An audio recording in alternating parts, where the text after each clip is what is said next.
Unaware his pregnant wife secretly owned the company he worked for, husband's mother served her divorce papers at her birthday party, while his mistress laughed, what she did when she had crushed him and left him devastated. The divorce papers slid across the birthday table just as the other woman laughed. Not one person in the ballroom moved. Not her husband, not his mother, not the guests clutching champagne glasses and pretending not to stare.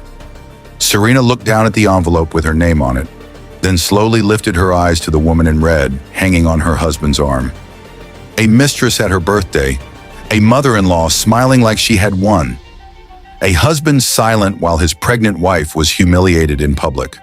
What none of them knew was this: the company he worked for, the empire he bragged about, the future he thought he owned, belonged to Serena. And before the night was over, the people who came to watch her break would watch him lose everything. The chandeliers above the grand ballroom shimmered like frozen stars, washing the room in gold and crystal light. Every table was dressed in ivory silk and white orchids, and a soft violin melody drifted through the air as guests raised their glasses and smiled at the woman of the night. Serena Vale stood at the center of it all in a deep emerald gown, one hand resting lightly against her stomach when no one was looking. It was her 33rd birthday. To everyone else, she looked calm, elegant, and radiant. But beneath that stillness, her heart carried two secrets. The first was that she was pregnant. The second was far more dangerous. Her husband, Damien Cross, had no idea that the company where he had built his reputation, climbed the executive ladder, and boasted about his future power was, in fact, legally owned by Serena through a private holding trust left to her by her late grandfather. She had never told him. At first, she had hidden it because she wanted to be loved for herself, not for her wealth. Later, she kept silent because the truth revealed more than any confession ever could. A hidden truth had a way of exposing the people around it, and over the past year, Serena had seen enough to understand exactly what kind of man Damien had become. He had changed. Or maybe, she thought bitterly, he had only become more himself. He barely looked at her now unless other people were watching. His words had grown colder, his excuses more frequent. Late meetings, locked screens, sudden business trips, and always the poison of his mother, Lenora Cross, whispering in his ear like smoke curling under a locked door. Lenora had never accepted Serena.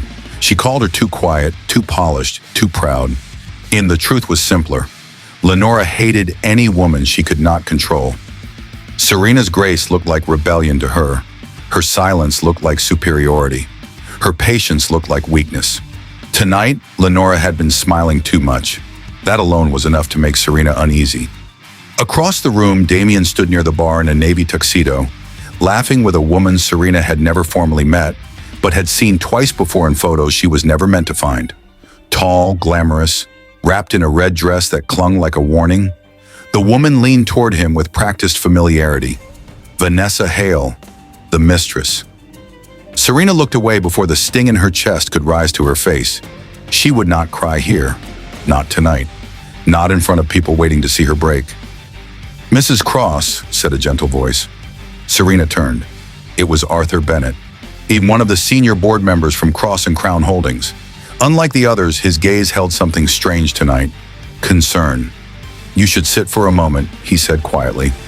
Serena studied him. "Why?" Arthur hesitated, then lowered his voice further. "Because I believe something unpleasant is about to happen." Before Serena could answer, a spoon tapped sharply against a champagne glass. The music stopped. The room turned. Lenora Cross stood near the center table, smiling as if she were about to deliver the toast of the year. "May I have everyone's attention?" she said sweetly. Guests quieted instantly. Damien did not move. Vanessa folded her arms, already amused. Lenora lifted her glass and looked directly at Serena.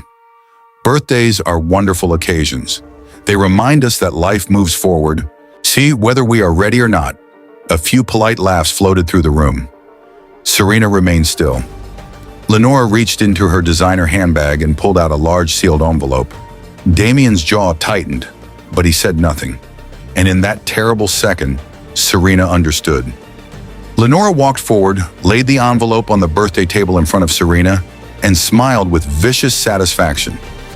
So tonight, she announced loud enough for every guest to hear, it is only right that we celebrate not just an ending of 1 year of your life, Serena, but the ending of your marriage to my son. A collective gasp swept the ballroom. Vanessa laughed first. Then the room exploded into whispers. Serena lowered her eyes to the envelope. Divorce papers. At her birthday party.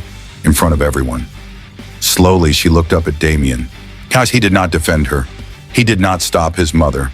He did not even look ashamed. And that was the moment something inside Serena went completely still. She placed one hand over the envelope, then the other over her unborn child. And finally, she smiled. Not with pain, not with fear, but with the terrifying calm of a woman who had just decided that everyone in the room was about to learn exactly who she was. Vanessa's laughter still hung in the air when Serena picked up the envelope. The papers inside rustled softly beneath her fingers, almost too softly for the violence of the moment. Around her, the room buzzed with whispers. A woman near the back covered her mouth. Someone at the bar muttered, "My God." Even the violinist stood frozen, bow lowered, eyes darting between Serena and the Cross family. Lenora basked in it, her chin lifted, her smile sharpened. She looked from table to table as if she were hosting a performance, and every stunned face in the room was applause. Damien remained where he was, one hand in his pocket, the other wrapped around a glass he was holding too tightly. He would not meet Serena's eyes. That hurt more than the papers. Serena turned one page, then another. Her gaze moved over the legal wording without really reading it. Irreconcilable differences, petition for dissolution, property division, signatures prepared, public humiliation disguised as procedure. She set the papers down with almost absurd care. Then she lifted her head, no trembling lip, no tears, no raised voice, only stillness. So this, she said, her voice so calm it forced the room to quiet again, was the birthday surprise. Lenora gave a little shrug. I thought it was best not to waste time pretending. Vanessa smirked. Honestly, it's kinder this way. A few guests looked at her in disgust, but Vanessa only leaned more comfortably against the edge of Damien's side, like a woman already claiming space that did not belong to her. Serena's eyes moved to Damien, his jaw flexed. Serena? No, she said. One word. Soft, final. He stopped. The silence widened. Then Serena smiled, slow and polished and dangerous. You chose my birthday, she said, glancing at Lenora. You brought his mistress. Her eyes slid to Vanessa. And you expected me to sit here and fall apart in front of your audience. Lenora folded her arms. I expected dignity, if you still have any. A few people inhaled sharply. Serena let the insult pass through her like smoke. Then she turned slightly and looked toward the event coordinator standing near the wall. Rachel, she said. The woman straightened instantly. Yes, ma'am. Put the presentation on the main screen. For the first time, uncertainty flickered across Damien's face. What presentation? He asked. Serena didn't answer. At the far end of the ballroom, the massive LED screen behind the floral stage came alive. Guests instinctively turned. The birthday montage that had been paused moments ago flashed briefly. A childhood photo of Serena at age 6, smiling in a white dress, before the image cut to black. Then the company logo appeared, Cross and Crown Holdings. Damien frowned. What is this? Arthur Bennett stepped away from his table, no longer looking like a concerned guest. Now he looked like what he really was, a man awaiting instruction. On the screen, the logo disappeared, replaced by legal documents, shareholding records, board resolutions, trust registration summaries, pages stamped and signed.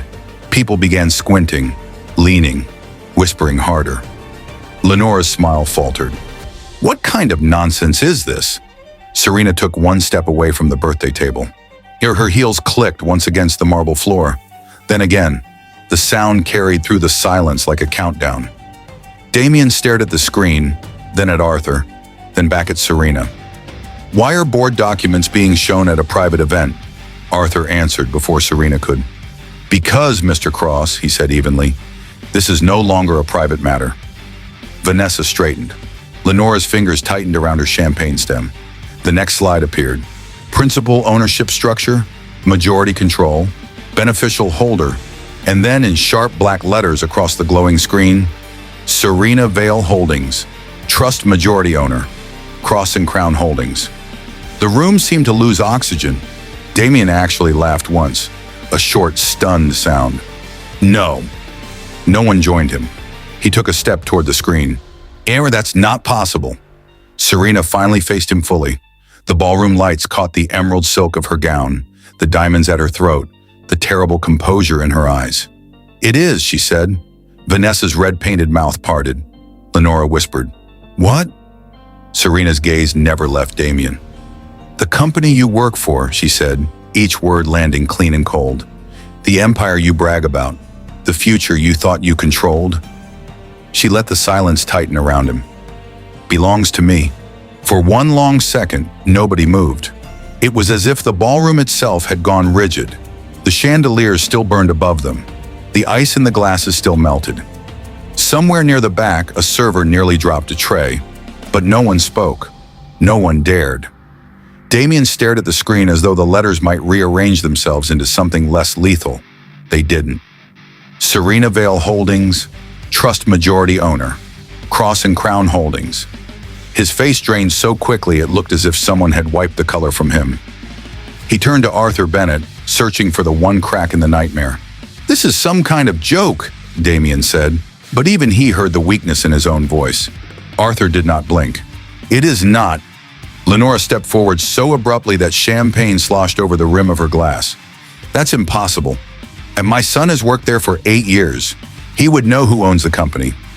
Serena looked at her with almost gentle pity. No, he only believed he would. Vanessa's smirk was gone now. She folded her arms tighter, her nails digging into her own skin. You're saying you've just been pretending this whole time? Serena turned to her. No, I'm saying I was observing. Those words landed harder than a slap. A murmur moved through the guests again. Not gossip this time. Recognition. Pieces were beginning to lock into place for everyone who had ever watched Damien swagger through industry events, dropping confident remarks about the board, future control, where the company was heading. He had talked like a king in a house that belonged to his wife. Damien finally dragged his eyes from the screen to Serena. Ari, why would you hide this from me? There it was. Not shame, not apology, not horror over the divorce papers, not regret over the mistress standing 3 feet away. Just outrage that he had been kept in the dark. Serena saw it. So did everyone else. At first, she said, because I wanted to know whether you could love me without attaching your ambitions to my name. She took a step closer. And later, because the answer became very clear. Lenora gave a harsh laugh. This is absurd. You expect us to believe you sat quietly in that house at our table, in our family, while owning all of this? Serena's eyes sharpened. Your family borrowed my silence and mistook it for power. A man near the front exhaled under his breath. Someone else whispered, Jesus. Damien ran a hand through his hair. Serena, whatever this is, it doesn't change what's happening between us. Her expression didn't move. You're right. It doesn't. Then she turned slightly. Rachel. The event coordinator nodded toward the tech booth. The screen changed again. Not ownership records this time. Screenshots, text messages, photos, hotel check-ins, private dining reservations, security stills of Damien entering a penthouse elevator with Vanessa at 11:43 p.m. Another image of them leaving a resort 2 weekends before. A forwarded company document on Damien's work account. A message from Vanessa. You deserve more than that quiet little wife. Gasps broke out all over the room. Vanessa lurched back. What the hell is this? Evidence, Serena said. Damien snapped toward her. You had me followed. No, Serena replied. You exposed yourself. Arthur spoke, his voice clipped and formal now. Irregular data access triggered an internal compliance review 3 weeks ago. The personal misconduct became impossible to separate from the corporate risk. Vanessa went pale. Corporate risk? Serena looked directly at her.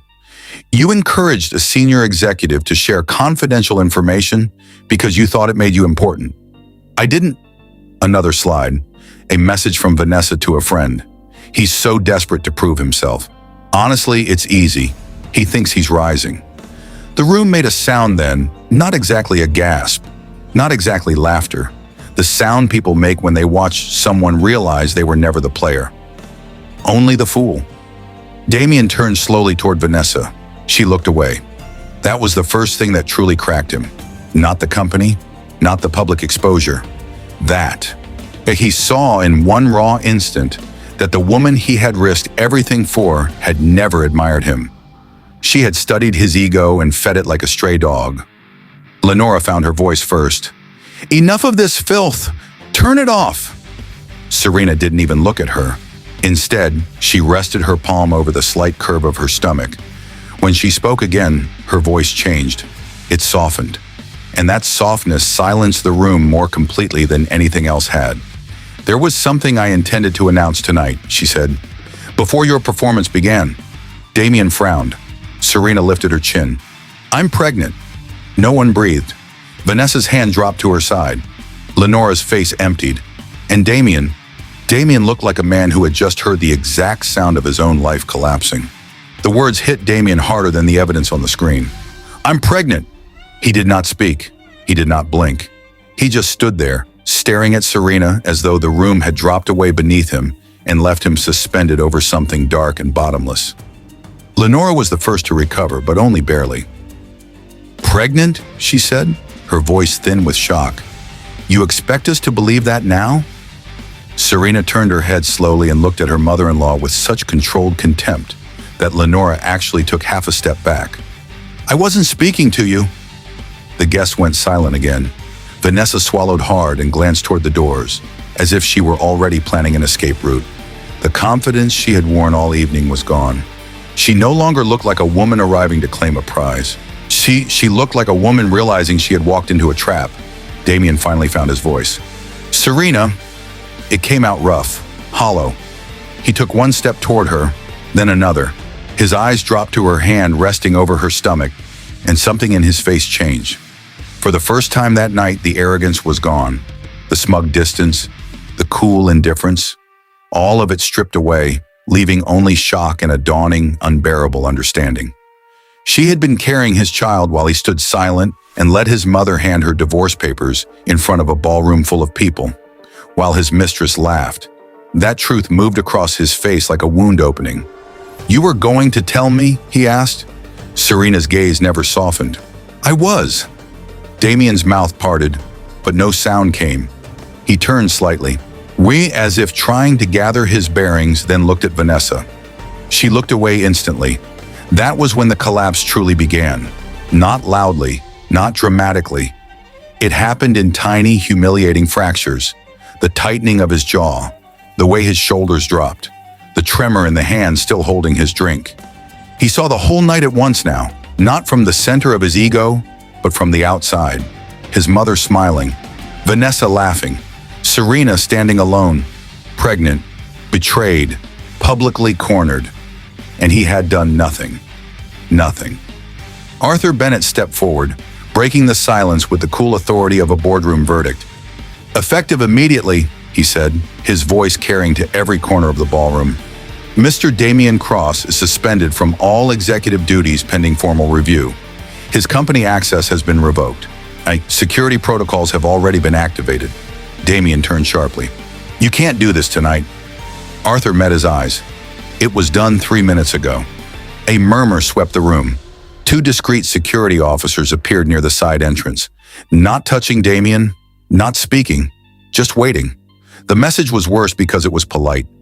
Vanessa stared at them, then at Serena. "This is insane," she snapped. "You're humiliating him." Serena finally looked at her. "No," she said. "You did that." Vanessa's lips parted, but she had nothing. Lenora slammed her glass down on the nearest table. "This is family business." Serena turned to her with deadly calm. "No, family business would have been a private conversation. You made it public when you laid those papers on my birthday table." Lenora opened her mouth again, but the words seemed to die before they reached her tongue. Because she knew. She knew the room had turned. The wealthy guests who had smiled at her earlier now looked at her with open disgust. The board members avoided her entirely. Even those who loved a scandal had begun to pull away from her. because this was no longer entertaining. It was monstrous. Serena bent, lifted the divorce papers, and held them lightly between two fingers.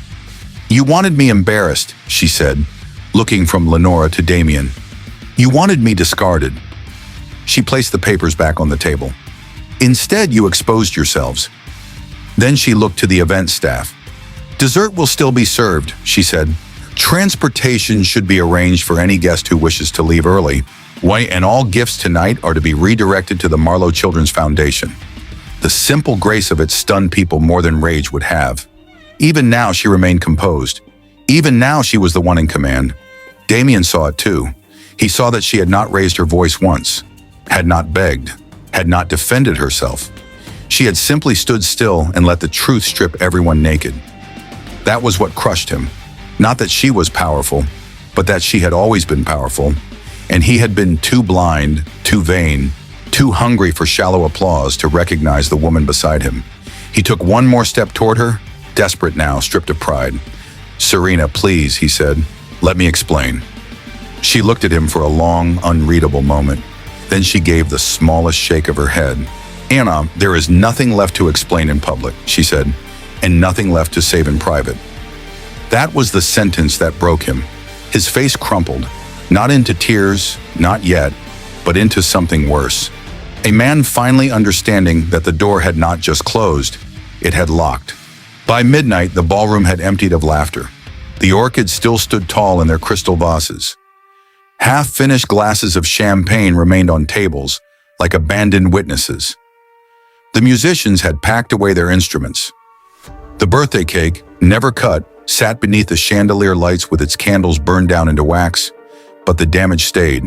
Outside the venue, cameras flashed behind velvet barriers as whispers spread from guest to guest, chauffeur to chauffeur, phone to phone. By morning, the city's social circles would know enough to destroy Damien's sleep for the rest of his life. Inside, Serena had already gone. She left through a private exit with Mara Quinn, her attorney and oldest friend, one hand protecting her stomach, the other holding the same calm she had worn all night. She did not look back. One Damien noticed that most of all, not the board members avoiding him, not Arthur quietly speaking to compliance officers near the stage, not Vanessa, who disappeared the moment she realized there was no future left to attach herself to. Not even his mother, who was still ranting in the corner about betrayal, lies, and humiliation. No. What hollowed Damien out was the fact that Serena had left without turning around, as if she already knew there was nothing behind her worth seeing. "Say something," Lenora snapped, clutching her purse with white knuckles. "Don't just stand there like an idiot." Damien turned slowly. For the first time in years, when he looked at his mother, he did not see loyalty. He did not see protection. He did not even see family. He saw the match that had spent years searching for something to burn. "This was your idea," he said. Lenora blinked. "What?" "The papers. The party. All of it." "She made a fool of you," Lenora shot back. "She lied about who she was. She trapped you." Damien laughed once, but there was no humor in it. It was the sound a man makes when denial has finally collapsed under its own weight. "She didn't trap me," he said. His voice was low now, raw. "I did this." Lenora stared at him, stunned that her son had dared to step out from under her version of the world. Across the room, Vanessa emerged briefly from the hallway, clutching her shawl, her face tight with fury.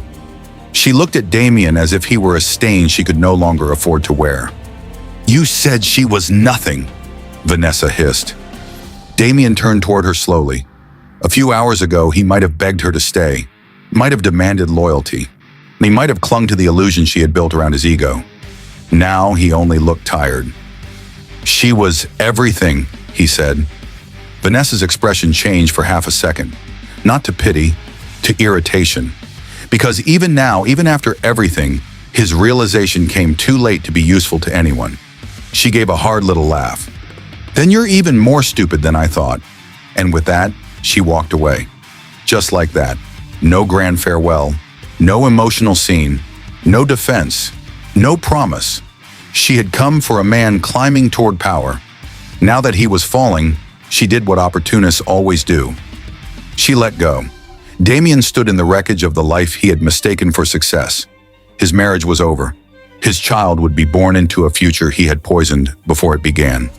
His career had been stripped from him in a single public stroke. His mistress had laughed at him, used him, and left. His mother had helped destroy the one woman who had loved him without needing anything in return. And Serena had walked out with her dignity, her child, and the company he thought he understood. Arthur Bennett approached him one final time, holding a slim envelope. "Your formal suspension notice," he said. Damien took it but did not open it. Through the ballroom windows, he could see Serena's car disappearing into the night. Small, distant, final. He pressed the envelope in his hand until the paper bent. That was when it truly hit him. Not like a shock, like a sentence. The woman they had invited the city to watch break had left untouched. And he was the one left standing in the ruins, alone.